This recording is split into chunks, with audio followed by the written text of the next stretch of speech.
tule ate tunyumye olunaku olwaleero nkwaniriza erinnya lyange nze Mary Flavia Namulindwa kubula mwana kwestukira omukyala yeddira engabi omukyala omuganda nkuletedde emboozi nnyingi ne muzisiima ntumyako n'abantu ab'enjawulo abakuli ewala anti ffe tugamba nti Diaspora Connect UG we bring you closer to home nkuletera abo abantu bolabira ewala ne mbakusembereza okumpi awo. Guess what? Today nkuletedde omwana muwala muyivu munnamawulire mufumbo mulimi maama muganda wa muntu menye kindeke ki.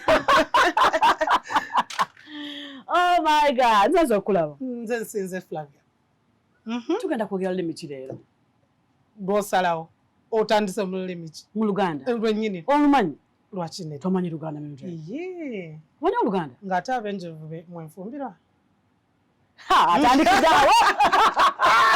Ab'enjovu be bapasa. Ate kitegeeza ki? Bakuyigiriza Oluganda? Nsomedde Buganda waneeno okuva mu primary. Yes, Oluganda ndumanyi. Tutandikirewo. Babuuzeeko tutandike ekyo. Balamusiza n'abalabi ba Diaspora Connect. Nsanyuse nno okulaba munnange. Nze nsinze. Nze buli lwe nkulaba just no Mildred, buli lwe nkulaba nsanyuka. Buli lwe nkulaba nsanyuka because nkwegomba. I don't want to say I look up to you, but I admire you in a good way. Thank you. Nti nina kunyumiza soko obuzibu kulaba. Nina kunyumiza mbabuzizaako nange muli ntidde kubanga saamanyira kubeera side eno. Omanyi side eno. Kotiwulire. Ya Flavia kati. Ndi bwe Not you. At least not you. Tutandikire ku mannyago amatuufu ne gye bakuzaala.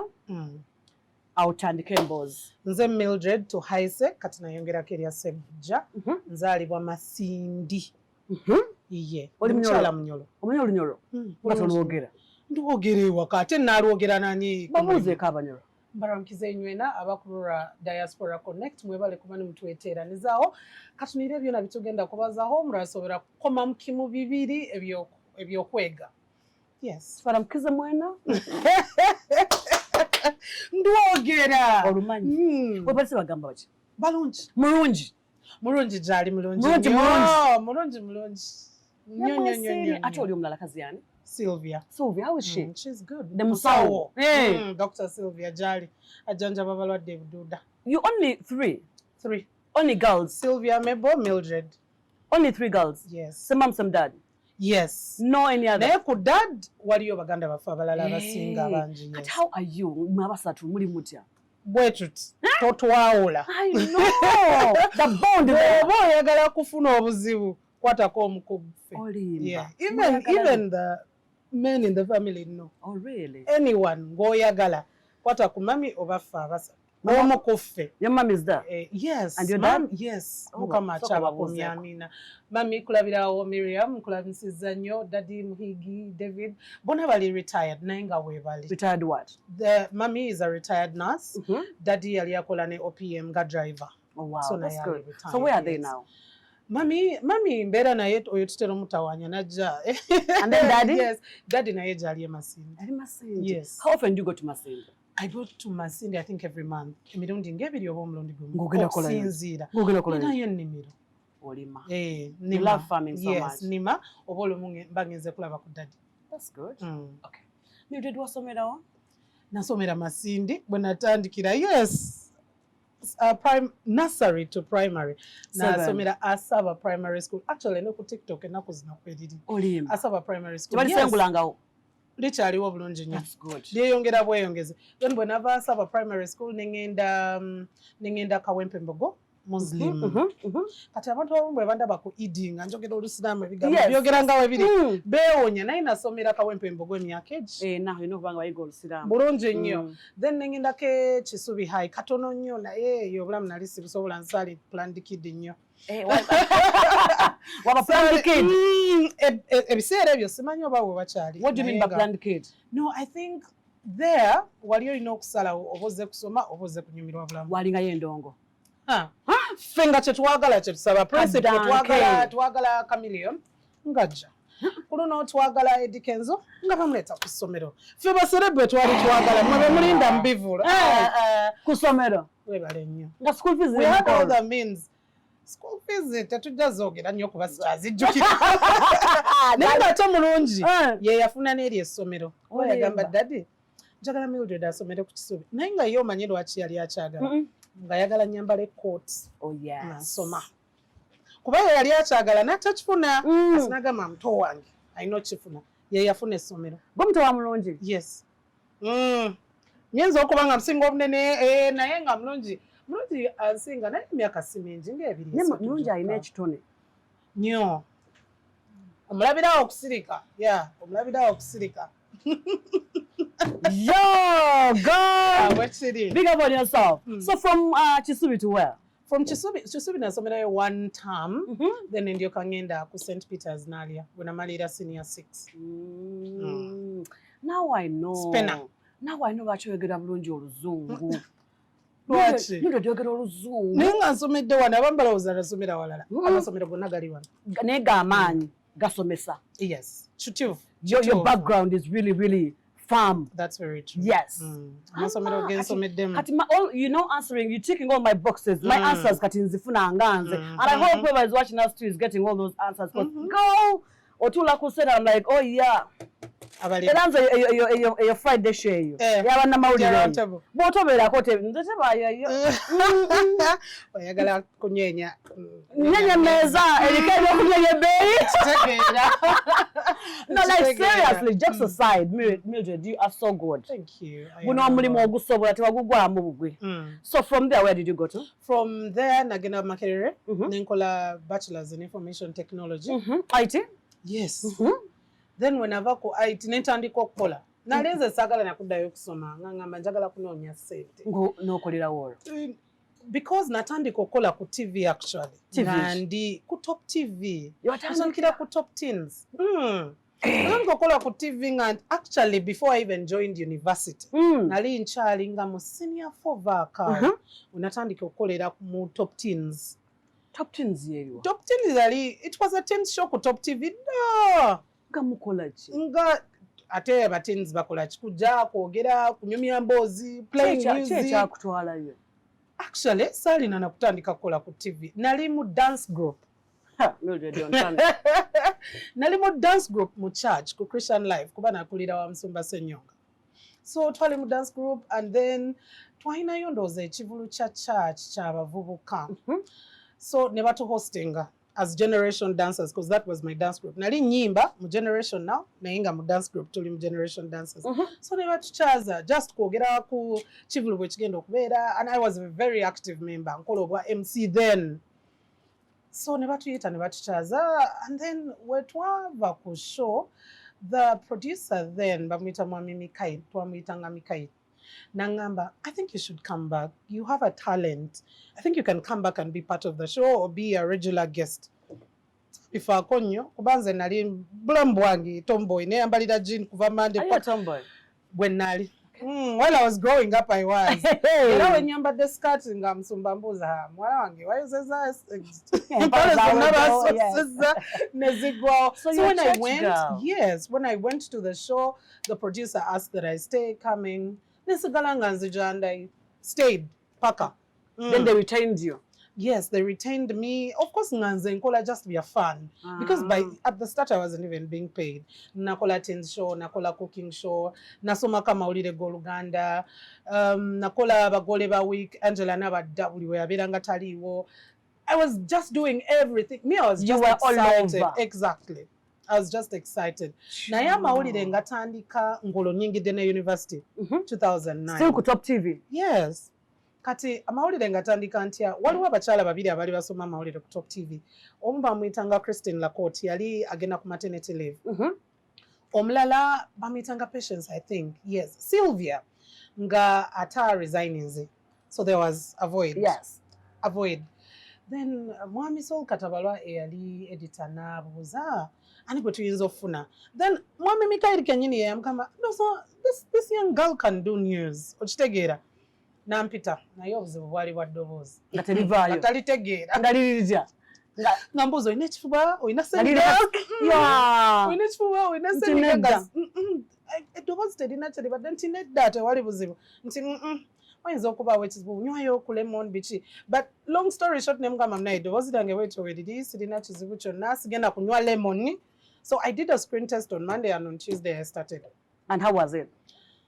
I think for me it wasn't hard kubanga nali kati nkoze nga mimanyi naye nga byali bisesa because kati teleprompter then twakwatanga butebe church tetwalina teleprompter but you had to improvise. Okay. Kati ngopanga obutebe bwa church ngopanga obutebe bwa church nebutuuka ku level ya camera nebutuuka webali olinga yaliyo newateekako desktop waggulu awo kati no scrolling nga we scrollingira wekka. Oh my God.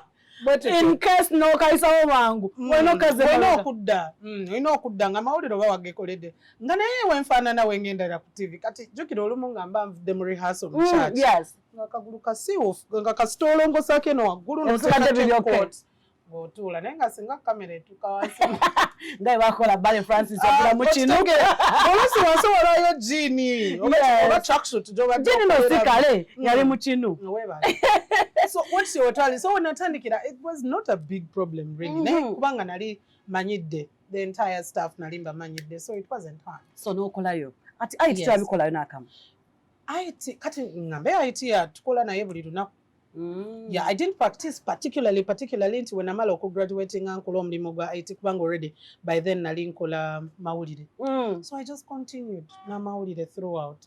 Wako top nabalayo emyaka nga 7 batandikadde okusasula sente awo ku mawulire awo we natandikira okusasula naye nanga nze sizitunuulira nnyo okuba nali mbeera ne musawo ye yali andabirira nga going to university nga nkanyooma ng'otambulawo twali tubeera around Chebanda awo nga flyover wennyini wali wala ng'okanyoomawo bulungi nnyo tewaaliwo transport.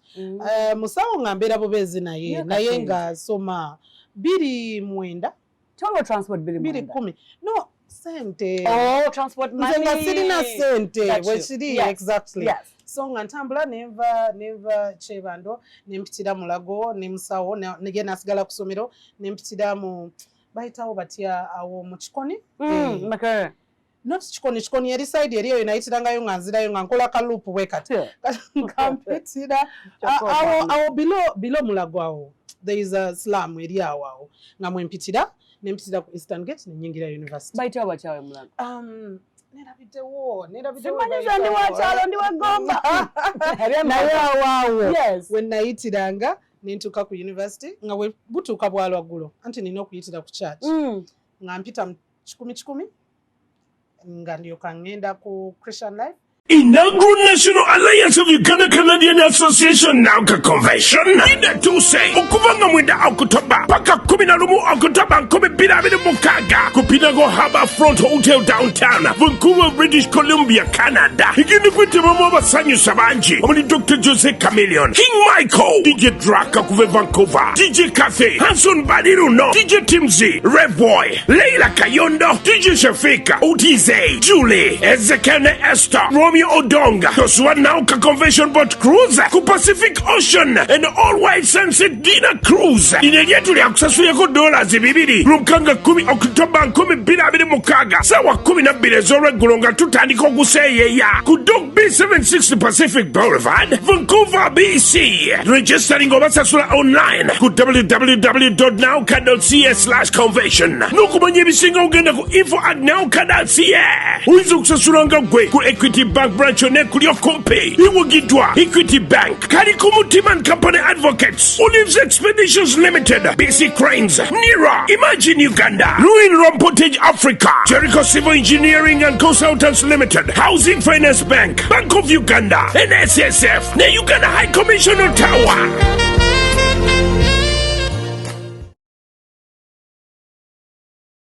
Nampitira ku bypass nganzirayo. Ekikupe newunyiza nti you a church girl. Yes, I am. I've grown up in church too. I didn't know. And the fact that again why na muzini. Ngoza naga church. Sama. Ngokuba sama. Zezo Filipina what? Gwe kula. Ozaro manyi. Olimba. Ozaro manyi. Kati chirichicha. Mu binyo ku sama. Kati oli oja. Break dance. Sabisobola mpola. Yes. Break dance ki? Abuza. Mu magulu ki? Buza mkwano. Ali wena. Yenna. Gomanyi. Olimba. Enyamba. Oloza na msanga. Muchachi. Tujja. Maze genda kunyuma. Maze genda kunyuma. Nze nali nkola break dance. Bulungi nnyo. Buno. N'obwekasukira. N'okabaka. Nenkuba flip. Nenkuba back summer. Tebikulabika. Tebifaanana. Naye nga bwe bityo. Ebyo nnyini ebyo. N'okola amawulire. Nenvaayo ng'omaze okubasama. Let's talk about your first payment ku Top TV. That first payment zaali mitwalo 10. Ndowooza naye nga nze sizifaako na nnyo. I was just excited. Zaalwangawo sijja kulimba musumba yadde mukwano gwange naye nga zaalwangawo. Naye nga zajjanga. Zijja. Because I was nga oliawo toyina responsibility obeera ne baaba. Which much for on time. Yes, exactly. You don't care about me. But I was paying part of my tuition with mom. Kati ntya ng'olumu anoonya tuition ye ne bikwatagana bulungi nnyo kati nga bino simanya pamphlet simanyi olina ogula I had to. Kati nga what I used to do at university nga nkola embira nga nkola jewelry out of beads. Okay. Nga ze ntunda. Nofuna sente. Ne nzitunda ba fellow students nenfuna sente. Because even having lunch at university would be a problem, I'm telling you. I get you. Yadde okufuna enkumi, then akalobo kabeeranga ka 13. Wali eri ewandege naye nga tozirina. Nga sente oba tozirina. Nkitegeera bulungi. Beads ezo kyazikola.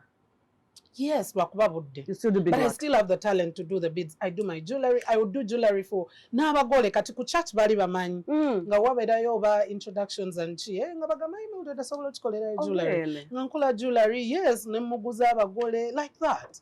That is how I used to make money at university. That's the beauty of growing around church and stuff. There would be a lot. There would be a lot to do. Oh my goodness. Kati muva ku top what next? What happened next? Muva ku top. Nali nduddewo nnyo. I am a daughter. It's home, but I felt I needed to grow. Yes. Because jukira nali sisomye journalism, but it's something that just now piqued interest. I had loved. So ne njagala okula. Naye nga tewaliiwo opportunity nti eri awo nti oba ndabye blank space. Yes. Nze okwolwo nnakoowa lumu ne ngamba I applied to literally every TV station. Nze nakola application zange to, yes, I applied to Record, I applied to NTV, I applied to UBC, I applied to WBS. I think NBS then, ngekyali ku, is it Luthuli or something? Not Luthuli, ngeria or Mutown. I applied. Kati kumbe kwolole na applying. There was a cameraman, Mwami Chiwa, to meet Uncle Chiwa, but Stephen Chiwa, akola ne BBS now. So Mwami Chiwa yali aze kola mu control room ku Top TV that day. But he was there. So he watched me read news during lunchtime. Kati nga plan is ento olumala lunchtime nga ninya kaboda kange nga ngenda applications. Yes. Ate no neza boda nali sizirina nayo yo wa boda. Yali nga ntwala nga manja. Aba boda cyo bagala. Batuberezi bwe gugwako nga ndyoka muwa sente. Wamusasula. So nga mugambye ogena kuntwala wano we wati. So when nali nyambuka. Nali nyambuka nga nva bwenti ku chat nga ne Mwami Chiwalabye Steven avaayo. Nambuza Mildred olaga wa ne mugamba nina wentwalako empapula nange manyi empapula kizootwala. Ne mugamba noonya mulimu. Nangamba ye wano wabadde ki ne mugamba no tewaliwo buzibu naye njagala kukula. Kye namugamba njagala kukula. Nangamba hey, that is good. Nangamba osobola okukolera WBS ne ngamba mbengera onafuutizamu. Mwateeka. Exactly. Kolole nyini nangamba it's okay. Jangu kutwale ku WBS. Yali mukwano gwa not even wamzei wava muno omukyala Ndagire ye yali akulira TV then. She was called Ndagire, I'm forgetting her other name, but she was heading the TV then. Yes. So, nangamba kankutwale. And good enough, Steven yali mukwano gwa boss. So namugamba boss omwalo no mulungi because then bali banoonya morning show host ona ku Top TV nali nkola morning show bali bagita morning link so nengenda ne mulaba she liked me on the spot nambuzo osobola kola morning show ne mugamba nambuzo oyagala okola chi woli ne mugamba mbadde nkola morning show politics and current affairs then ngasoma mawulire and it's exactly what they were looking for in a person at WBS. Perfect fit. Ochitegera nalomba nga noze chapa mumanyi. I know. Ochitegera and it was a better pay than what I had received. Ochitegera. By then zali zeyongede kwa waliwo management yali aze Mr. Musana wonga beyongeddem. Mr. Musana actually right now akolera ku National Planning Authority. Okay. Nayagala okuresigninga first. Nga sinaba nonno kusula those letters. Yes. Applications. Nenjagala okuresigninga. Mr. Musana nangamba toina jolaga. Nakwata. Nangama me, I'm not accepting your resignation. Unless you give me, actually, Yangama, unless you show me an appointment letter from another place. I'm not accepting. Nangamba, ne early editor then. Yali mwami Dunstan Bosulu, ku BBS now. Yes. Exactly. Nangamba, you'd never know who is watching. Don't give up right now. Kasto chali mwana mtoto ina nnyo buvunanyizibwa. Otegera. So sigalawo. Not for anything else but sigalawo to just keep building your brand. Kwe sigalawo. Kati mwami chiwa okuntwala ku WBS nga my heart had basically nalinga. You had already coached your brain. Exactly. But I was still there physically. But your mind and brain. It was not easy for Msumba to let me go. Because he had started getting fond of me. Although I did amanyi in the beginning, but later on yali agenze amanyi tegede what I am doing, how you can do and Mommy Eve was very excited about me. So how do you find work ochitegera? So I had to leave.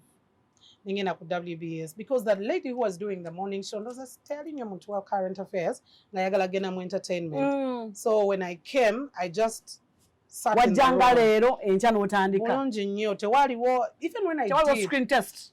No, I did a screen test. Nakola screen test ey'amawulire not for morning show. Yes. Nakola screen test ey'amawulire. Waliwo abakyala babiri. One was the chief news editor ng'omulala akola operations mu mawulire. Prosi Kisitu ye yali akulira amawulire. Yes. Then Goreti Kyeswa. Kati we bali awamu mukyala Goreti Kyeswa tumuyita Madam Goreti. Nagamba, I overheard them. Twakola screen test, netumaliriza netuge talented. I'm telling you. Very, very talented. She just needs polishing. Katono nnyo. Wanonga wetumwetaga. Then person nagamba, hato mwana ajja kutumira. She didn't realize that actually. Yes. I started work the next day without anything. Nentandika ku WBS. No kola ku WBS. Charlie, how was it there? It was fun. Kubanga ku WBS nali part time. Kubana lintandisa okola ebyobulimi nga nkyali ku university bitandika bukyali mbira nga nkola nga nima ndokwa za miti michungwa okugitegeerako. It's just because I've kept it private but I've done it since 2009 when nali ku university. Obadde ofaaje? Okubikweka. Obulamu bwange bubeera private nnyo. That's a business that you need to throw out there for the entire world to know. I know. Because we need to market. We need endokwa. Right. You're very right. We need to twetaaga mwani, twetaaga emiyembe emirungi, emichungwa. Over university, first year. Love wajijo. Kakati, because nga we nagambye nti tewaliwo ssente bulungi. I come from a very humble background. Kati nga noonya mu buli ngeri gy'onyinza okufunamu ssente. So waliwo omuwala, may her soul rest in peace, Aisha, yafiira mu ttalo lw'abakyala. Oh no. Nangamba, nina chacha wange akola endokwa. Konze, what is that? Waliwo business efuna. Konze, what business? Nangamba, nina chacha wange akola endokwa. Ate bifuna bulungi. By then, NADS had just come. Ng'akasente mwekali. Mu NADS. Bulungi. Era wakafuna miru. Miru wafuna akale. Sijja keegana. Era ogenda keegana. Afuna walala ne byesibamu naye ng'okutandika it was fun. Okay. Because that's when I touched my first 1 million nga mmanyi nti sente zange. Wow. Musujja ab'eddundu awo bamumanyi. He was the one now who introduced me mu bino ebintu bya ndokwa, kulima and everything else. Ate nga twagala nnyo ng'ayagala nnyo abaana bawala. So in most of the weekends nga mbeera wuwe nga tukola ndokwa, michungwa, miyembe, mapapaali, butunda bingi nnyo variety emiti egy'ebibira. Mugikola biki? kati ezimu ng'osimba ebimu nga byakugraftinga so ng'ograftinga ebimu ng'osimba nsigo n'ozimiza abantu bwe baba batuuse nga baagala kati mwami kawoyo no ng'abasomesa yes mwami kawoyo kubanga ye yali abiruddemu endwadde z'ebimere webale nnyo nga tuyigiriza how to graft yes otunda ddi bimala bbanga ki mu nursery omusana nursery bed because bitya kimu kye yali ayagala muyiga okukola actually ye ngombo yali emu abaana abawala mulina okukola wekiba kitegeeza kuwasa basajja mubawase that was his statement, but he used to say it to make you understand that you need to work. Toina kutuula okulowooza nti no nze nja kutuula nja kufuna mpa ndi muwala kajja kumpa like today's girls they don't want to work soft life yes waliyo soft life sawa 10 n'ezo twabeeranga ku nursery 12 namulima nga tuli ku nursery tulima ate tuvaayo nga bumaze kuziba nga tokyasobola kulaba nga temulya nga tuliirayo ku nursery mufumba ku nursery buli omu nga alina ttaani nga mufumba ng'olumu ne wemba nkola ku WBS because I was working part time nga nkola bwe mala nga morning show nga nziruka nga ngenda mu nnimiro nga nkoma olwaggulo nga ngenda kusoma amawulire ga kiro.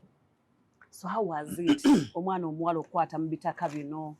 It was fun because when natandika ozitunuulira ng'abaana omanyi nga watunuulira leera n'osimba akasigo enkya n'okeberako like 2 weeks nga tandisa ofulumya okitegeera the happiness and then enkya n'osanga ng'oba bulwadde butandisa ofuna obulwadde n'obufuuyirwa ekitegeera n'obufuuyirako then the next day n'osanga nga bulabika bulungi. Exactly, for me that experience was more like life ng'ekintu mba nkiraba nga nkyagala nga nkinywa. So ovaayo dda mwami Kawoyo okwetongolwa ogenda kati neetongodde ndize kankole ennimiro eyange? No, nalina ye kubanga n'ettaka lye nali nkolerako lyali lirye nga opangisa yatuteekamu kiri ekyogamba nti mugenda pangisa nga tayagala otunuulire nti mbulamu ofuna kya bwereere era ng'atubanja buli mwezi we guggwako ng'akugamba njagala ssente zange oba yasawanga 10,000 naye ng'azikuddizaayo okitegeera naye nga ye wano nga yali ng'akulaga nti tewali kijjira ku bwereere.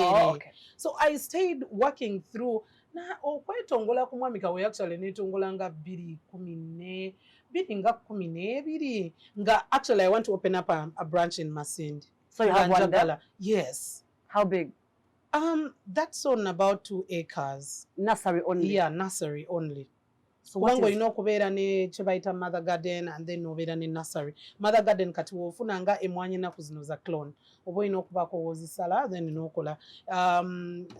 Eucalyptus, caritoons. Nayo olina okuba ne mother garden woba okola cloning so n'owensigo. So yeah, ng'okolerayo then naye nga tukyakolagana wamu tukyayogerezeganya. Endokwa zammeka ez'emmwanyi? Emmwanyi endokwa eza clones baza 200 buli ndokwa kudda waggulu ya okusinziira pot size buli ndokwa. Ate emiyembe kisinziira size oyinza okusanga omuyembe oguli mu smaller pot nga gwa 15 guli grafted emitwalo 2 basically ebirime gye bikoma okweyongera okuba nga bikuze kuba waliwo omuntu okuwa omuyembe nga mukulu nnyo bwe guti nga mu mwaka nga gumu kitundu gugenda tandika okuflowering omulala ate nagokuwa nga gwakava mu chamber obo nga nuts bwe yali esuubula bagulanga 2,200 nga bukyali butono nnyo n'emicungwa the same thing. So kisinziira obukulu bw'ekirime ky'oba otunda ye bbeeyi gy'okiwa. Kati bw'ofuna omulimi ng'ayagala endokwa nga 100 ezo ntono nnyo tukola endokwa emitwalo nga 10 1000 lutono nnyo kuba olaba 1000 endokwa 1000 ez'emmwanyi zisimba yiika 2 zokka kubanga wemba nkozeseza spacing ya fuuti 10 ku 10 nteekamu ebikolo 4 ku 5 mu yiika emu so endokwa 1000 ziba yiika 2 zokka byonna wabiyiga ebyo? Yes. Olina okuyiga kubalabira ku ma-TV temumanyi bakuleetedde. I didn't know you.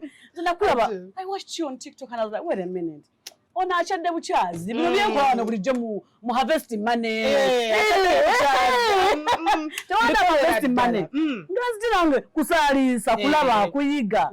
Kumbe you do these things. I do it myself. Era ekintu ekimu woofunira confidence y'abakozi. Omukozi kasita abanga amanyi nti kyakola okikola okimanyi. Tewaba muzannyo. Kwamanyi osobola obyekolera. Osobola okutuula ne grafting emiti. Oba micungwa oba miyembe nsobola okugrafting. Ne tukwata blade ne tugraftinga wamu n'abakozi. yes wekuba kusimba mwanyi tukikola wa buli kimu kye tukola. So omuntu ayagala enda okukwaya emitwalo 10 ez'emmwanyi mukwano yogera bwogezi. When should we deliver? Exactly. Ozagala mu season ki? Ozagala mu pot size ki? Oyagala tukusimbire oba oyagala zino olimba? Tusimba. Yes. Tusimba. Yes. Mvuga mpola. Tusimba emmwanyi ne ttiimu. Okay. Nina ika zange 5. Yes.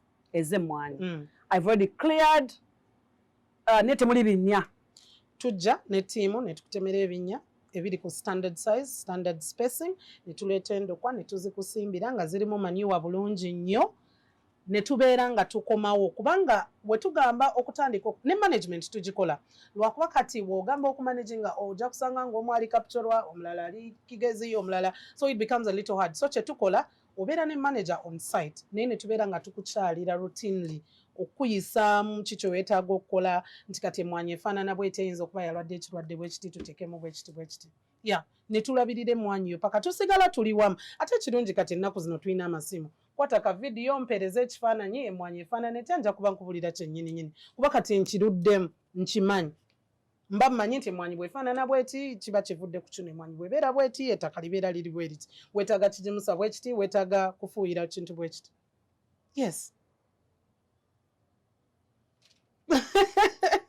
Bwekiri oba kalitunsi gweoyagala okusimbira oba oyagala kusimbira misizi fruits, kola compounds. Tudesigninga compounds bulungi nnyo nti nze naguze ettaka namaze okuzimba ennyumba yange, I want beautiful space, I want flowers, I want fruits. Tujja ne tukikola. Yes, tujja ne tulaba ekifo ne tukukolera ka 3D design oba ne tukuweereza ebifaananyi nti bwekiti bwe kigenda okufaanana ekyo okyagadde nti nkyagadde awano mukyuseemu wemuti tuleta ebimuli nga tubisimba. Okay, on that very note, Mildred, I'm going to give you a minute. Atulaba ku Diaspora Connect TG, she's called Mildred Tuhaise, munnamawulire munnange, mukozi munnange mu nsiike eno. Ngenda kwedakiika emu. Manyi this channel is mostly watched by those people in the diaspora. Yes, exactly. And those people lately are so much interested in farming, also in Uganda, because most of them want to come back home, but yes. they're afraid of the unknown. They're afraid of where to begin from. Bawulira biwulire nti you can do farming, osobola okulima emmwanyi, osobola okukola kino na kino. So ngenda kwedakiika emu. Oyite ba customer abagala basimbira emmwanyi compounds nga bw'okyogedde obawone ennamba y'essimu bw'omaliriza emboozi ekwajje nga tuddamu. Abatulaba we mulaba Mildred Tuhaise temulaba munnamawulire yeka, no ndi mulimi era abagala okulima. Right now waliwo omuntu omu eyambuuza nti nno okulima kalitunsi oba pine n'okulima emmwanyi nnime ki? Essaawa eno nyinza okugamba nti lima emmwanyi kubanga mu mwaka gumu n'ekitundu gwokka ojja kuba otandika okunoga emmwanyi ze zisookera ddala. Tugambe nti olina ebikolo 4 muyiikeemu nga buli kikolo kigenda kuwa ekiro 3 ez'emmwanyi enkalu, nga buli kiro ogenda gitunda ennusu kakaaga ku ssente ntono nnyo ddala. Bw'okubisaamu zibeera ssente meka mu mwaka ogumu n'ekitundu? Ombulireyo ne bizinesi endala eyinza okuwa ssente bwe zityo mu bbanga bwe lityo. Endokwa tuzirina okulabirira, tukulabiririra n'okusimba tusobola okusimba. So abali mu diaspora abalina ettaka ng'owulira otidde ettaka bajja kulibba oba otaddeko ebintu by'otasuubira kugwamu ssente, tuyite tugenda kusimbira ebintu bye weetaaga, oba weetaaga mmwanyi oba weetaaga fruits, kyonna kye weetaaga ne guidance yonna gye weetaaga tugikuwa. Ennamba 0776117611. Nze kennyini bw'oba oyogera naye oba ku WhatsApp oba ku ssimu. Sikuddako. Oli ku WBS osoba mawulire. Tuzeeyo. Exactly. Ebiseera ebyo ng'okubeera ng'okola ku TV kyali ky'amaanyi nnyo. Mwabeeranga mutya, wakiyitamu otya? Ebiseera ebyo actually ndowooza nze musomi w'amawulire asinga obuto eyali ku prime time news. Okay. I was the youngest prime time anchor. Era ng'obeera timid. Lwakubanza ekiroboozi kyannyambanga. My voice was commanding. Okay. So ng'omuntu takutunuulira mu size yo gy'olimu. But because of voice, exactly, yes. Mildred Tuhaise. Nasomanga ne John Baptist Mukola kati, Dr. John Baptist Mukola. Ekitiibwa kye kaneme kimujjako.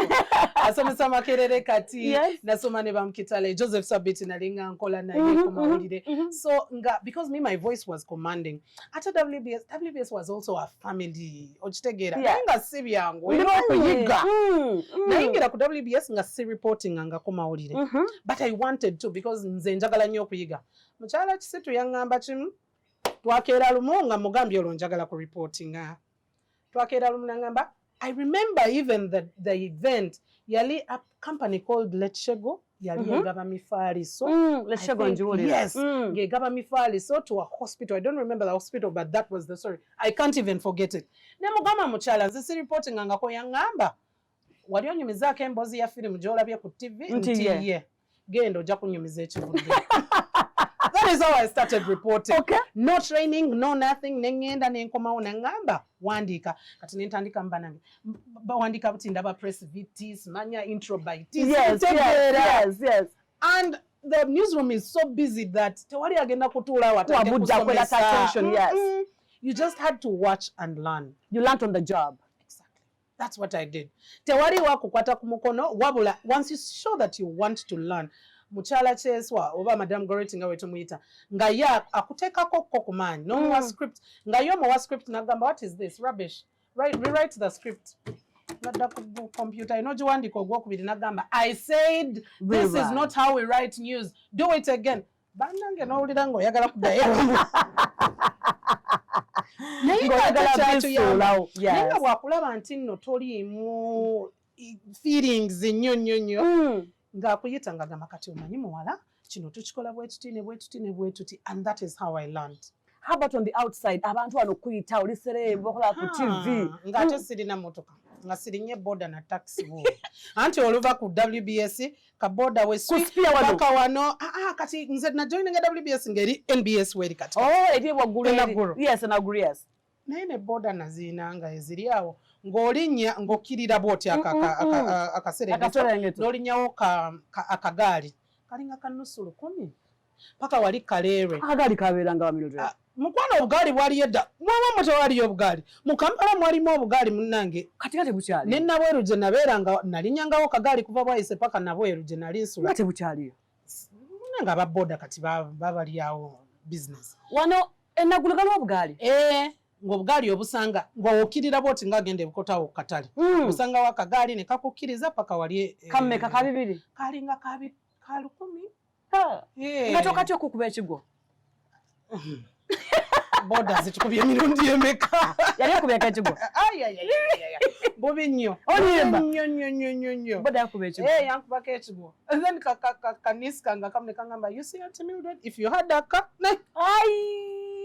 naye nga sirina saazirina naye ng'ebyo sibirowooza nako nga nze mba ndi ku kimu nziruka genda ddundu neninya nengenda eddundu nenfukirira emiti gyange nensalira dundu ku lweggayaza ng'onootera otuuka Kalagi exactly onootera otuuka Kalagi awo wennyini ankasibira awo weziwera nga 12 awo nga nina okulinnya taxi nkomewo kuba nina amawulire ekiro ninkomawo nensoma amawulire awo nendyoka ntambula kati abantu nga bakuyita bate mu kkubo eno nga kikuyisa kiteera nze kuva dda sibifaako nnyo actually nze kuva dda celebrity life stardom I remain me tebindya tebindya I don't get moved by people's expectations. I get moved by my own aspirations. That's so good. How about men? Nali nkulidde mu church ng'ogenda kunsangawo ng'oba onnoonya either onsanga ku kanisa oba onsanga ku ssomero oba ku mulimu oba ku nnimiro tewalinanga this meandering around tewaliwo out. Not at all. I first went to a club bala sort of nga ndi ku NBS. Actually it was a party, it was a staff party. That was 2017. Where was it? Riders. That was the first bar I went to, Riders Bokoto. Yes. That was the first time I ever went to a bar. Oh my God. 2017, Ngandiku NBS. Recently one. Oh no, recently. Ngandiku NBS. And how did it feel like? It was maybe because I was used to noise of music. But it because katitwali ku party stuff, it was normal. You're having fun, shouting, bano vogera, bano banyumya, people were dancing. Nwa soda wange mwekatankiranga chi. Yeah, because I don't do beer. I don't sinywa mwingi. Yes. So I was taking my soda, water, juice. So it was fun because it was a family all together.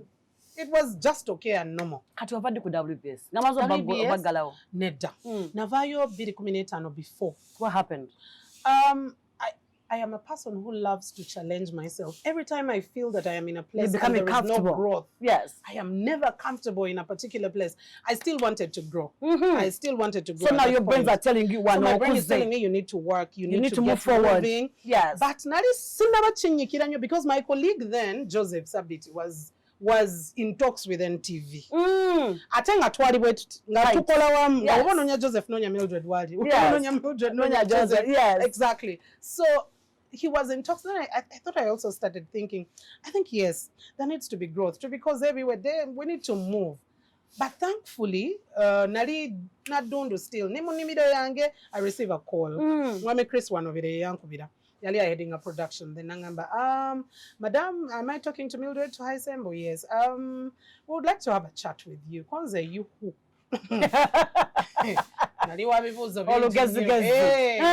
You who? Kwanza from NBS TV. Kwanza okay, yeah. Can you come now, Nemgamba? No. I can't. Nemgamba, I'm too far. I'm in the garden. I can't come. Nemgamba, I can probably come tomorrow. Ngamba what time? Nemgamba 2 p.m. I think nali maliriza okola. So nagamba okay fine. The next day I went, I did a screen test one and it was done. They just asked me, when are you coming? When are you joining? Like that. Exactly. They asked me, when are you joining? Because I think there was a void. And then that time, NBS was doing a transition. Ngabagala setting the kind of NBS that you have right now. So Mwami King Karisa was looking for talent. People who could just fit the roles they are at that point in time. So when I did a screen test, there was nothing because Bali Banjagala morning show, because one of the presenters, Doreen Komhanji, was going on maternity leave. So they wanted someone to be able to. Doreen yalagawa. Doreen Jali akola business mchala. Akola business. Tomboza businesses. Doreen Jali. Doreen Jali bulungi. She actually just graduated with her master's. Abadda Soma. Yeah, twasoma fene ndeji. Machali mu class ya baba ya bazambali. She's so cute. Yeah, she is. She's a very pretty lady. She's so cute. She is. Ata naku zino chimanye naku zino tukiriza kadiwa bachala. Banange Doreen alabika bu. Yo! She is. She's still a beautiful girl. Ndamweru ine ngalunga tugende kumbozi. Doreen nkunonya. Yeah, very very true. Yes. So Naja to help sit in and work alongside Doreen Tali. Yes, yes. Yes, that is how I joined NBS. And then for news it was just an obvious because nali nkola amawulire. No gena no chikola. I just did one screen test. Experience yeah houses isatu. Yonango jigase wamu. The higher you go, the cooler. More media, the harder it is. The expectations are more. People are looking up to you. Biokola, literally, Oberam limelight, voting of the chokola, but in the Chanyamba, like I said, I had a church background. If you're looking for me, Togena Kunsanganti Nwedo Mwenge, yes, Togena Kunsangamu Skando, you will later look for me Kumurimo, Kuchachi, Ewange Waka. So of the three, which one is the best? I think NBS, because each of them was incremental.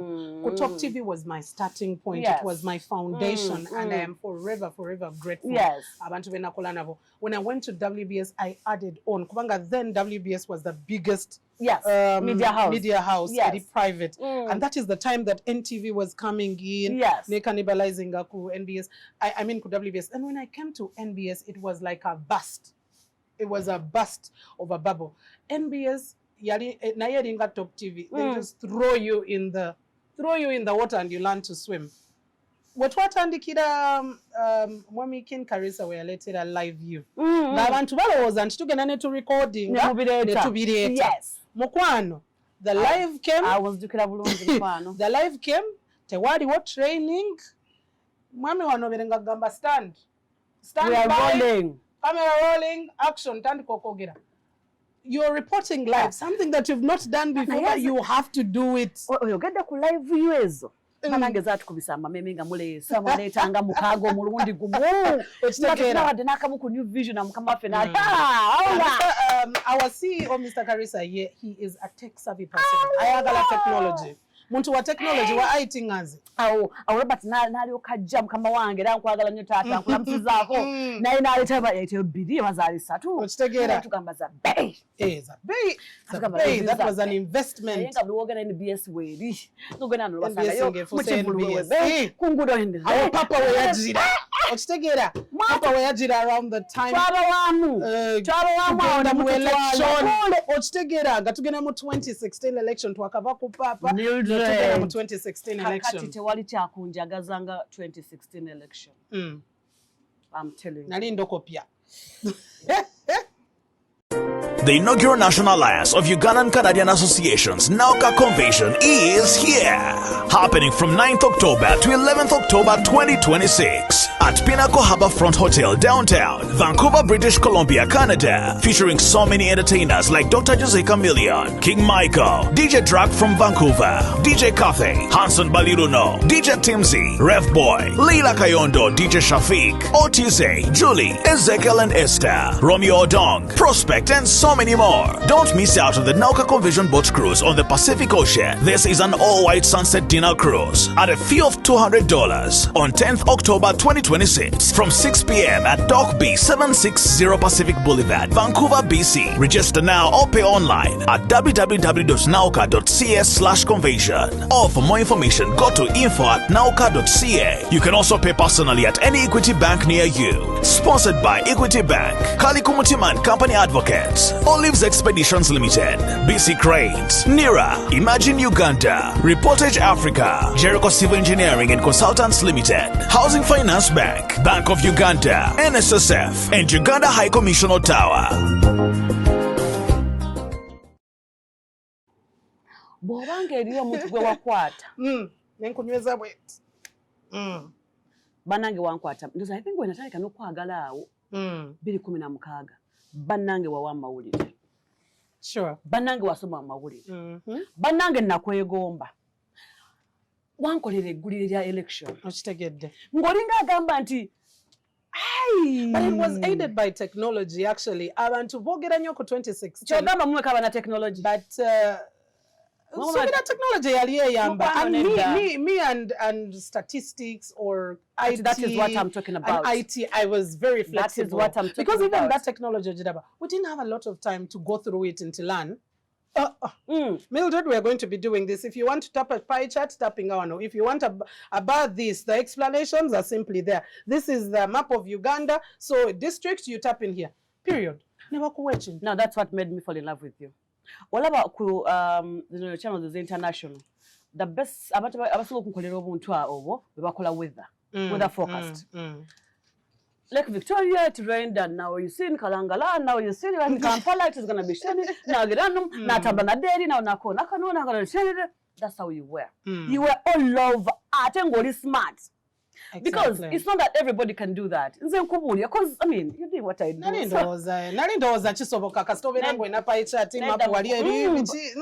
you know that many of those people that are watching don't even know what a pie chart is?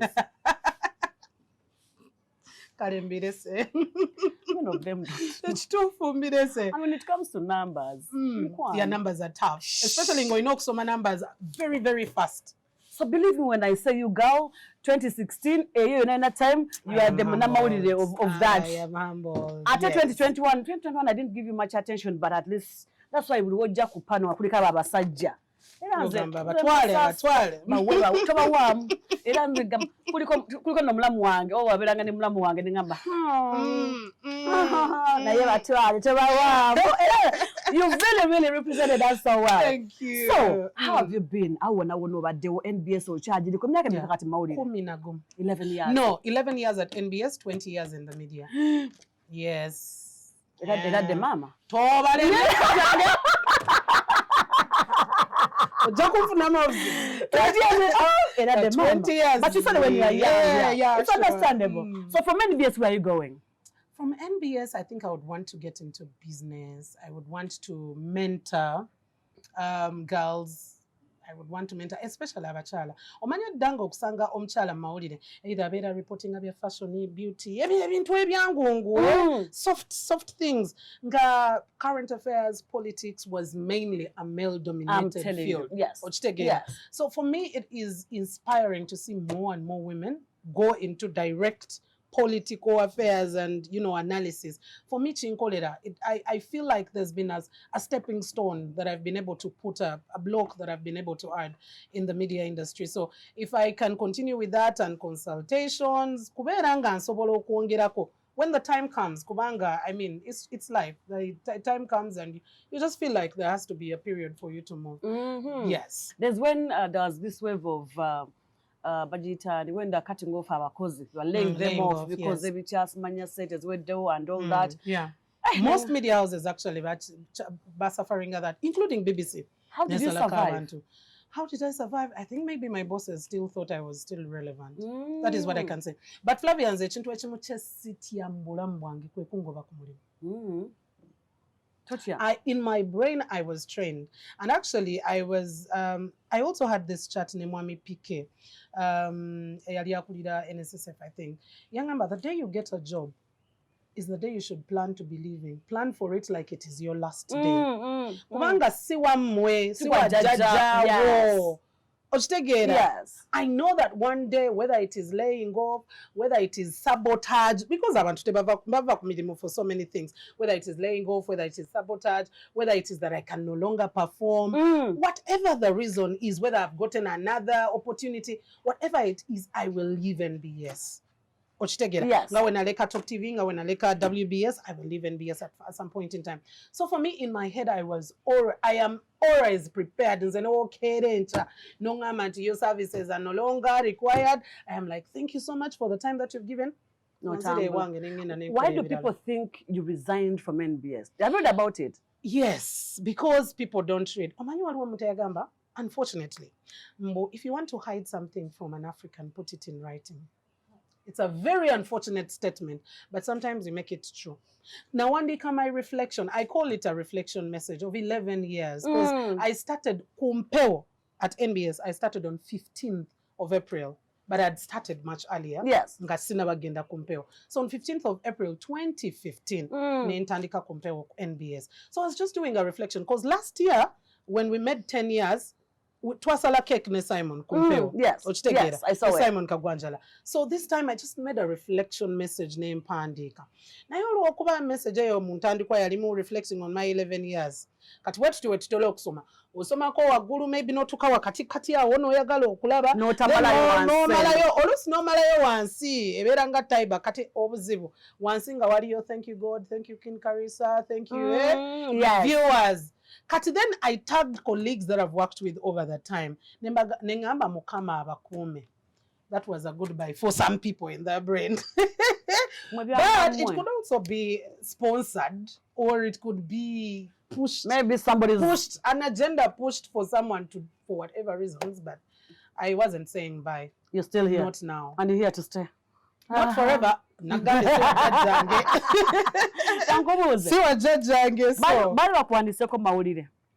For tabloid, yes, whether news, print or tabloid, anything. Yes. What was the story about? There's a time Bakolanga, I think it was Kampala Sani. Dora. Kankuburi. Whatever Boda station.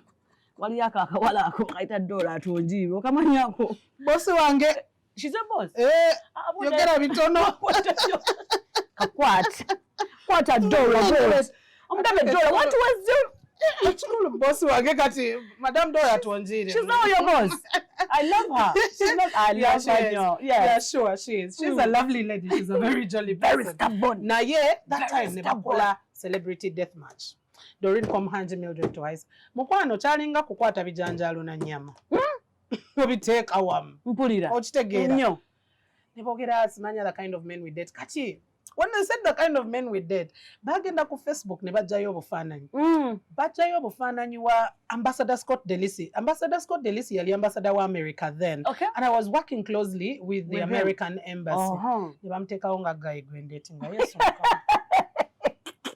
No fun.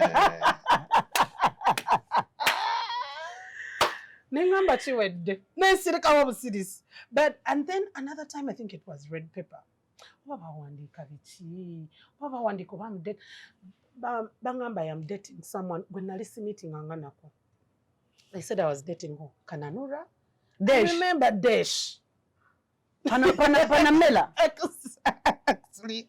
And then there is another time they matched me with another. Nenga abantu bebogerako. Tobala bangana. Banganako.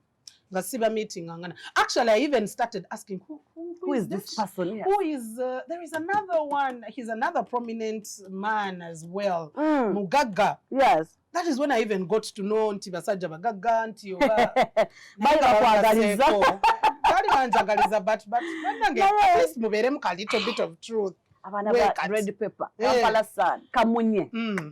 Naye kirungi sibadde na bingi. Era babidde nga bibinoonya. There is a time, I think they were story gye baali baagala okukola. Who I am dating. Kati nga banoonyerezanga bibuze. Ne bagamba we munaaba mwagala okumanya anything about her. Muze mu staging ku church. I actually had someone, a tabloid reporter, for almost a month nga buli Sunday asaba. Nakutambulirako. Nga buli Sunday asaba. Oba yali alowooza ajja kusobola okulaba nti nno oba nfuluma n'omwami omu, someone particularly, nga buli lwafuluma either nfulumye ne kwaya tuli awo tuli mu kunyumya ffenna oba tuli ndowooza bambi eyo story yafa. Nali mumanyi kuba nalinga ngatemanyi lwaki asaba. That is what we call investigative journalism. Oyagala scoop. But why investigate? If you want a scoop, oyagala scoop. How much is the scoop? Whatever it is. No way, it's not worth it. Some people go that extra mile and do it. Yes. I don't know. No, you end up not getting it, and then what? Yes, and they didn't get it. Not at all. Kulika embaga. Yaddio. Kulika emikolo.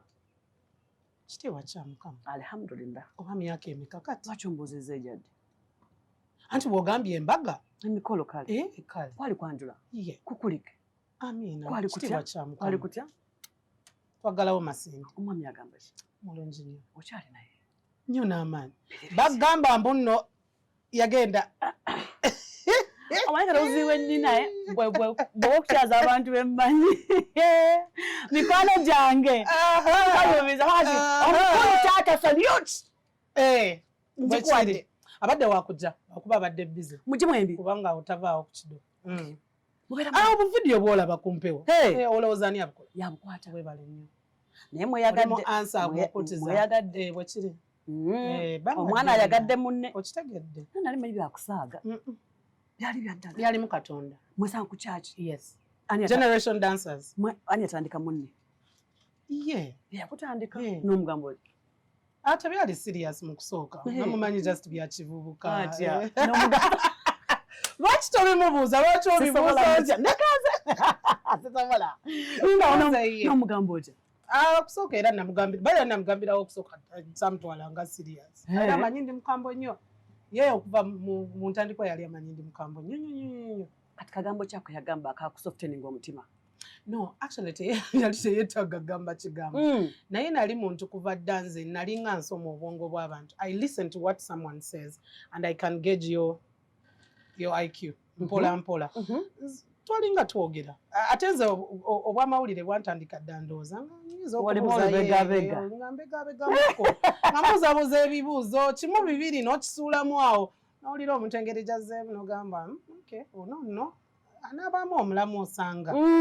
Kamwe ka chance n'okamuwa ogenda okulaba. Chance yafuukira ddala. Mpulira kati embaga yadde. Embaga ejja. Olimba. Lwaki nedda? Olimba mutulisizaawo Mildred.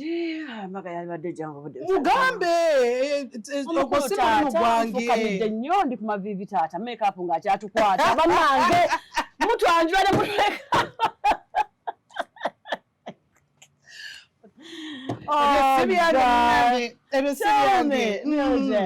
Obufumbo buli butya? Obufumbo bubeeramu ne challenges nyingi nnyo. Tell it. Actually, I think the time we bagambira nti of course wabeeramu ups and downs. Kitegeera mu bufumbo naye wobeera n'omuntu nga mukwano gwo nga mumanyiganye. Patch up things. Yes, things always patch up. You might have a period of like maybe separation for whatever reason, but you always get back together. okitegeera naye nze ekisinze okunyanguyiza my love life sigiteeka mu public. It is you and your man. It is And keep it like that. abeereyo my kids my family bonna babeera eri. Nze ndi mu kamera woba onoonya nze. Don't ask me about simanya musajja simanya abaana. I will not. That is so good. Yes, I will not. They don't exist. Bange siba mmwe. Exactly. Good job, mama. Byange bwe buba bufumbo bwange oba birungi oba biri mu challenges oba simanya abantu tutte ku lyato. You. Exactly. Have you ever regretted getting married? Not at all. Not at all. Not that at means all. you're doing good. Yes, because exactly. when you forget that and be like, papa. No, if you regret, that means you're not creating space for yourself. Olumuntu werabira nti mbufumbo, there is you, there is him. You're two human beings, different flesh and blood. You're joined together by a common cause. Ate tugenda ne twolowooza nti n'obufumbo is all about love. It's not just love. Okay, not the butterfly feelings. Oh, when tunulidako nempulira. No. It gets to a time where those butterflies are not even there. Not tunulira omuntu n'ogamba naye nakola kiki. Olimba. Okitegeera. Namunoonyaako ki. Nga oba ina ekyakoze ng'ogamba singa mbadde n'eccupa nandikikutte n'enjikuba mu mutwe okitegeera. Bwe kiri. But because you learn to tolerate, you learn to forgive. Yes. You learn to choose you first. Okitegeera. Yes. Ne bwe buba busungu n'ogamba obusungu tebugenda kunkozesa nso. I choose me before. If you don't love yourself, you can't claim to love another person. That's good. And if you expect another person to love you more than you love yourself, or more than they love themselves, it can't be. Love yourself. Be content until I am this and nothing can take it away from me. Then you will be able to love another person. If it is not that, ogena kutandika to compare, you're going to start looking at things, you're going to start regretting, you're going to start looking at other people's relationships, no comparing, kati awo obuzibu bwe buva. Inaugural National Alliance of Uganda Canadian Association Nauka Convention ine tuse okuvanga mwenda October paka 11 October 2026 ku Pinago Harbour Front Hotel downtown Vancouver, British Columbia, Canada. Igini kwitibamo Sanyu sabanji omuli Dr. Jose Chameleon, King Michael, DJ Draka kuve Vancouver, DJ Cafe, Hanson Badiruno, DJ Timzi, Rev Boy, Leila Kayondo, DJ Shafika, Otize, Julie, Ezekiel Esther, Romeo Odonga, Toswa Nauka Convention Boat Cruise, ku Pacific Ocean, and all-white sunset dinner cruise. Inelyetu lya kusasula ko $2 Lumkanga 10 October 2026 sawa 12 ez'olweggulo nga tutandika okuseeyeeya ku Dock B760 Pacific Boulevard, Vancouver, BC. Registering obasasula online ku www.nauka.ca/convention. N'okumanya ebisinga ogenda ku info@nauka.ca. Oyinza okusasula nga gwe ku Equity Bank branch ne kulyo kompe iwugidwa Equity Bank, Kaliko Mutiman Company Advocates, Olives Expeditions Limited, BC Cranes, NIRA, Imagine Uganda, Ruin Rompotage Africa, Jericho Civil Engineering and Consultants Limited, Housing Finance Bank, Bank of Uganda, NSSF, the Uganda High Commission Ottawa.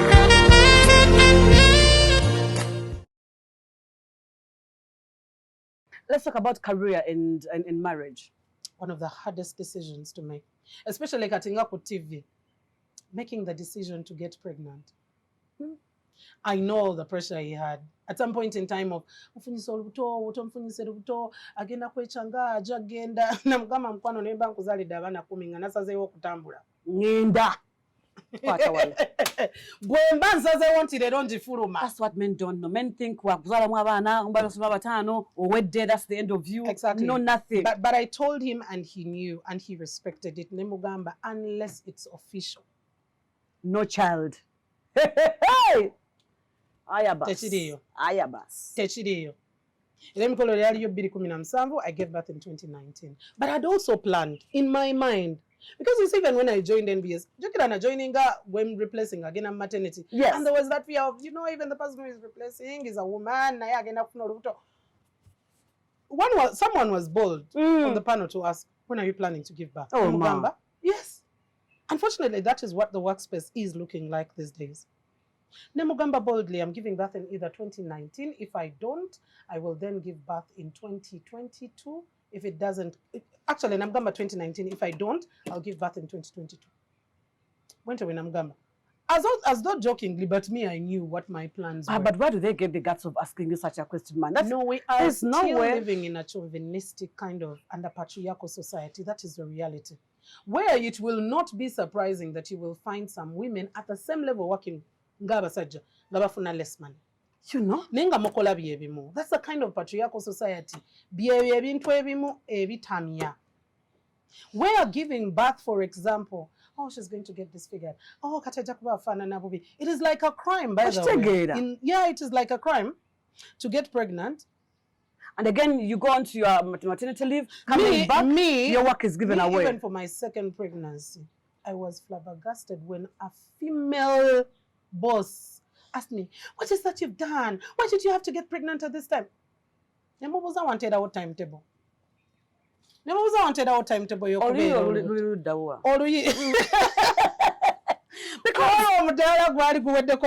Because I mean, why would you ask me such a question? I mean, are you me? Am I you? Exactly, that is it. Exactly, that is it. That is the workspace that we're in. Sometimes you female bosses, you tend to chokanga mutibaga bateekako. Amanya abantu abamu ntero nnyo gamba. Me, why I told you ntinno mu bulamu wange sitya kungo. It can come anytime. Ekigambo employ kirina letter bbiri. Actually letter emu esembayo eyawukana.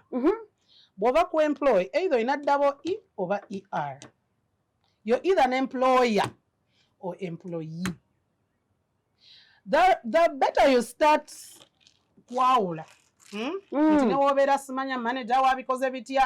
you are still an employee, you will leave that space. So you better work in a way that doesn't make other people's lives a hell. Mulimu. Kubanga ensi ekyuka. Leero oli bossi wange. Enkyanze kunsanga atenze nkuyamba. Yes. Enkyo omuntu gw'oyisaamu amaaso olwaleero. Enkyo tamusanga ng'ate ali wantu nga only his or her node will get you what you want in life. That's true. Mildred, do you talk back? In terms of? As in bosses, tugeza gambi byotategeera osobola omuddamu? No. Sizikiza muliro na muliro. Sizikiza, especially at work. You remember when I told you you can leave work today. You can either leave because you've resigned. You can leave because the company is laying off. But you can also leave because someone has sabotaged. Yes. So I don't give you the benefit. I don't give you the benefit. It has happened over my career, over life. Waliwo boss wamulumi yawandika kibaluwa bwekiti. Bakuntumya. N'ataginga ino buli mukulu wa company. Owa DC, owa bossi, o ankulira akulembera ki bonna n'abateeka. Naye nga byayogera byonna tebyali bituufu. Byonna nga tebyali bituufu. Tewamuddamu. N'anteeka ne performance improvement. Naye nga buli gwe nagamba nti ndi ku performance improvement nga yeewonya. Alaba nga alina kubeera mukazi. Bw'aba yali musajja nga yakutegeera ekibatu n'ogaana. Oba nga yalinamu essuubi. Yali musajja. Kibatwe. But I left. Nakireka bulesi. Actually natunulira email sajjidda namu. Nali nkola naye. Direct. And sabotage. Yes. I just looked at it and I said, it's okay. I let it slide. I let it pass and continuing okola normally. Ate waka. Do you talk back to your man? Suppose the whole way she bad Sisirika. Now those are two different Mildreds. Okay. I don't keep quiet. At all. I speak my mind. Okay. I either choose to by the way in aside the bidding. I can either decide to speak when I feel there is going to be sense in me speaking. If I feel that you're not going to respect what I am saying, atengo yagala kuteekawo masculinity. Yes. I'll keep quiet and look at you. Olaba ne musawo yayinza okugamba yanyezanga nga tuli ku university. Jukira baba wange naye nga mala n'omwezi nga sogede naye. Kera kumacha n'omugamba asotya nnya. Otambula ng'ofuluma ng'ogenda ku university ng'okomawo. Making sure naba ne naba nga tannaba. Naba ne nebaka. Nga tannadda. Nga tannaba. Asanye nga nebase. Ng'olu yakoze eki. Buto. Chanyezo gamba. Buto basically. But wanyiga okola ki Mildred? Nkaba. You cry baby? Yes. But not in front of you. I don't give you that benefit. I don't give you that. You hide yourself? Yes. No kaba. Naye ate nkola nnyo nga nyiizi. Working? nkola nnyo, I take very rational decisions about me nga nyize. Kati actually okuddayo okusoma was after that happened ekyo kye nagamba. Yes. I said I think I've rested enough. Netagwe okuddayo okusoma. If someone is going to look down on you and just literally step down on you, akutunulira obanga tissue, just because boss in a position. Yes. I think I need to go back and just open up my mind. I need to change my environment from work home. That's how I decided to actually go back. Not so much. Nenkola masters, more strategic and corporate communication. Techa because me, when I decide to take on a goal, I do. Nalinkola masters, ngankola ne postgraduate at the same time. Ngankola masters, Kumakerere University, strategic and corporate communication, ngankola postgraduate diploma in management ku UMI. Ate UMI ojimani. You have to attend all the classes, nga was signing attendance. So I was balancing. Exactly. I was balancing both of them. Ate zona neziyita bulungi. With flying colors, because my postgraduate came out with a first class. Oh, that's good. Cons. Olonga help with the school fees. Mister. Kati ye fees ze zibeera in kind. Akola ebirala. Ebinokolebwa. Ostegeera. Of course yagatanga kakatonotono, but I do. Kankubuuze Mildred, the challenges just not sanga mawulire gano. Challenges okera ddala. Right now, actually, the biggest challenge of news is what we call political economy. Political economy. Political economy is in such a way that sometimes you may not explicitly do journalism as it is supposed to be. We know a very simple example. Flavia, Diaspora Connecti, advertising ne Mildred TV. Yes. There is a story probably which is tarnishing Diaspora Connect. Yes. Mildred TV, you have to run it. There is the journalism bit. Yes. Ne Flavia kwa billion so kosalewo mweno situation. Basi running go Yes. Now that kind of political economy, amidst so many other things, is affecting a little bit of the media. Katatene mainstream media right now is struggling. Why? Because of Flavia. But that is what that is what it is. Social media. Social media. And you see, because it is a rational decision, for example, for an advertiser to say, Nsobola Uganda, for example, not even just social media in itself. Social media, abantu abamu obuzibu bwe bakoze. Ntitaba China gatekeeping jitwina. Bwe Flavia oli munna mawulire. The things you will not say. The things you will not do. Yes. Because oinamu kali yaka journalism. Ne kati tuina abantu ennaku zino nga content is content. Anti-views, their views. Views is ayagala, likes is ayagala. They will say anything. They will do anything without any gatekeeping. Unfortunately. Lulingo jakunaba olinde otule ku mawulire ogalinde. Yes, everyone is a journalist. Kyekyasiga ng'okutunda mu legacy media. Oba gye twandiyise traditional media. Yes. Selling air, adverts and everything. Na yoli aja kutunuliramu company X aja kutunuliramu egambe nfunayo ba influencer nga 10. Buli omu alina following y'abantu mitwalo nga 5. Okitegeera. Yes.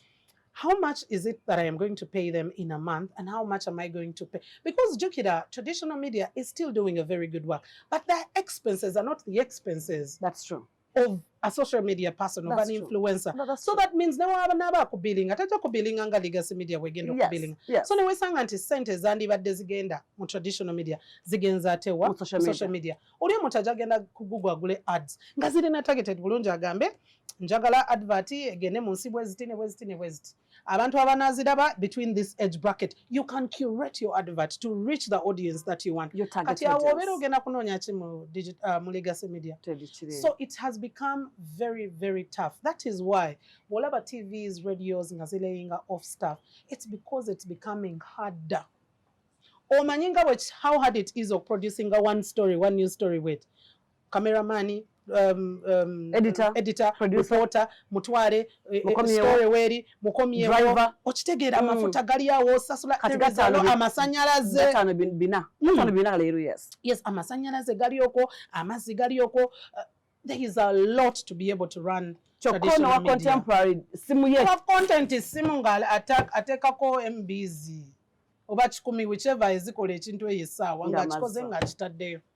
That's a big challenge. So that's one of the bigger challenges. But personally, I think it is.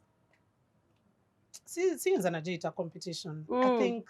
I think it is oba futwa. Futwalitia. Chikamonga chinene nyi. Chongo chije wala. Mukwano. Nze nayiga ekintu kye bayita ettalo mu industry gye tulimu. Ettalo kyeki? Obulogo. Bakuloga. Embozi yakatandika. Ndowooza gwe asoose. Gwe muntu gwensoose n'okigamba. Gwe muntu gwensoose n'okigamba. In this industry. So ndi mukyala munyolo. Kati eby'ettalo nandi biyigiddewo. Eby'ettalo liri mu Buganda. Bakuloga ettalo. Kino ekigenda okiraba gwayinza okulaba wano awali enkovu. Mumuyita busukko. Webale nnyo. Obusukko obuva ku kiti liba ttalo nga bakuloze. Ekigere kyazimba. But you see, because I've grown up in church and me, I have a spiritual background. So naloota nze actually kyalina kirooto. And for someone atali Christian ayinza obutakikiriza, but naloota that day I was meant to get to office naye nga ku mulyango mu kirooto nga ku mulyango okuyitawo olina okulaga 666. That number in the Bible? Yes. Nga nina okulaga 666. Either nga nina okubeera ku ngalo oba kwano ku mutwe. In my dream. So tuba tugenda with Mr. Nangamba. Kati wenatuuka ku gate, wenatuuka bwenti nga fulmi lift nenda abasirikale.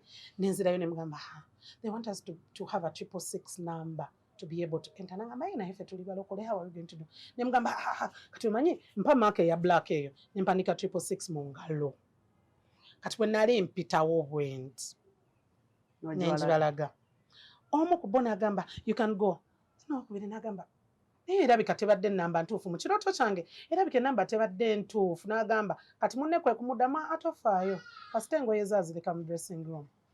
Ate nga I had lost my jacket, one of my jackets in the dressing room, nga tekyalabikawo obulabisi. Because you would leave clothes just for emergencies. Bayita ennaku mmeka nga ku ssaawa 9 ogw'ekiro. Now the first day I didn't realize, ku ssaawa 9 ogw'ekiro ng'ekigere ekinsiiwa Flavia n'ekinsiiwa nnyonyonyo nga mpulira ne heat muli kati nze nga sinnamanya what is going on for like 30 minutes n'ekigwa. Second day ekigere ne kiddamu ne kinsiiwa, but this time bwe kyansiiwa ne nkwata essimu ne ntunuulira essaawa nga zaali ssaawa 9 ogw'ekiro. N'osaba. N'ensaba. The third day it happened. Now when the third day I looked at the time nga ssaawa zeezemu ne ngamba nedda, this is now spiritual. It's beyond. It can't be a coincidence. Ng'ate ekigere kinsiiwa kyeyongera okuzimba. It is starting to get pale and black. Nga sibitegeera. So Mr. Nantunuulira n'angamba, olabika baakuloza ettalo. Ne mubuuza ettalo bye biki? No yaŋŋamba baakuteza ettalo. Teyaŋŋamba bandozi. Yaŋŋamba baakuteza ettalo. Ne mubuuza ettalo bye biki? Nangamba bo babulogo nga sibimanyi. Ng'olwo ekigere kitandise ozimba kituuse eno mu ntumbwe. That's how people lose their legs. Nebagatema ko. Exactly. Yes. Nga naye simanyi. Nentandika okupanikinga. But my mom is a very, very prayerful woman. Nagamba kati tukoze tutya. But we have a lady. Bamuyita Kabalega. She's a Munyoro. Amanyi nnyo eddagala ly'ekinnansi. Bikoola nywa kino biki eddagala Uganda. Ennyolo. Ziganda. Okay. So, yes, mukubira nagamba tufunye bwe kiti ne bwe kiti. And the thing she brought are usual things bye tulabako. Nangamba, can you guess the person who did this to you? I cannot. I'm like, I can't. Me, I talk with everyone. Nangamba, okitegeera. Natutwetinga ekigere nga kyali kizimbidde ddala. Naye nga kyali tekinatuuka ku pass, naye nga kitandise creating all those good things. Nga butandise ofulumya amazzi. Exactly. Ng'ate olwo oli olwangamba nangamba atogeza n'ogenda mu ddwaliro. Bakuba empiso bakuba kufe bufi. Okitegeera. Gende ku mutima twa. Mukwano. Olwo ne ndiwona. Because arrestinga nga bukyali. Yes. Era thank Mr. yakuyamba. Yes, because ye yali amanyi nze nandibadde sitegedde okitegeera. Yes. So we prayed over it and we did. Naye nga naye yaŋŋamba yali aloose through the same period of time ng'omuntu amugamba waliwo ekintu ekigenda okubaawo nga kibi. N'amubuuza, actually yasooka mubuuza mukyala wange agenda kufa. That is what he asked in the dream. Oli namugamba, mchala wako singa ofa kunagamba, of course, who would be the Who first else? person? No one. Nagamba mama wange mulwadde oba agenda kufa. Those were he told me later nga mmaze okuwona. So ekyo ne kiyita. But previously, one of the bosses had actually said, actually I overheard the person. Nga tuli mu kukola kati gwe mu kalulu wali onsanyukira. Yes. Someone out of the blue said, singa n'ekiroboozi kifa. Yekka ayinza okukola. Now I get to know these things later on. Ochitegera, much later on. But we worked through it. Okugulu ne kukula. Naye omukyala yangamba, omuntu eyakuteze ettalo cannot stop now, and especially that owonye mangu ajja kuddamu. So nakuddamu. Waayitawo emyezi tegyawera ndowooza na 6. Ne bakuddamu. Oluno teryali mu kugulu, lyali mu kagalo. This right nursery. Nazukuka ku makya sirina we neekoonye saakoze physical saagenze mu gym nga kagalo kano. Nga kanuma nesoka nenga mama akakalo kanuma oba nina we neekoonye tuyiseeko robe nayisaako nedowooza nja kutereera. Flavia akagalo kanuma ng'omanyi pain gy'owulira amaziga ne gatandika okukulukuta obwekati. It was so painful one obwekati. Naye ntegeera nti it was also spiritual. Nga the only position I would feel comfortable nga ndi bwenti. Omanyi nga bw'obeera ng'osabiriza oli bwoti oba nga mpanise omukono. And because I prayed, that was a simple revelation to whoever is doing it, wants you to either give up or beg. That was a simple one. Get away, go become a beggar, exactly. Go somewhere else. Just that. And for me, kusaba kwe kunyambia in my life. Because there are even worse things that have happened along my journey. But you stay focused. Nogama mukama, you know the reason. Sibya nasoma, but you put me here for a reason. For a reason, yes. The book of Jeremiah says, I knew you before you were formed in your mother's womb. Yes. And I know the plans I have for you. That's why my first son is called Jeremiah. That's good. So, nsenga nsaba. Era omukyala ne tumuyita n'aleeta eddagala n'angamba, I told you it is the same person. If you knew this person, you would mention their name in prayer. Oh, yali mulokole teyali wasabo. Nengera kubuuza nti lwaki tamukubuulira. Yali mukyala mulokole kati nga naye si byakweraguza. N'angamba, if you knew that person, you would have mentioned their name in prayer. So this person you overheard say ekirowoozo nga kifaza asobola okukolawo. Did you confront them? No, I didn't. Why? No, I didn't. Why would somebody make such a comment? Olumu omuntu ayinza okyogera nga just nugu. Ante nugu and then lwaki onteekako nugu? Bujja. Lwaki obuteekako nze? Ebintu obimanyi Flavia. It is not that buli w'obeera nti no buli omu aba akwatiza. Yes, but again, why? What onjagaliza? Yes, thank you. But again, obyogedde wenta kuwulidde. Ate nadda ye yayogera nga tamanyi. Yayogera nga tamanyi nti gye ndi in the background. Still, you would have gone to him and asked, "Banango Fatinang." Like, why would you make such a comment? No, I didn't think it was necessary to confront them. But those are the two actually things I talk about.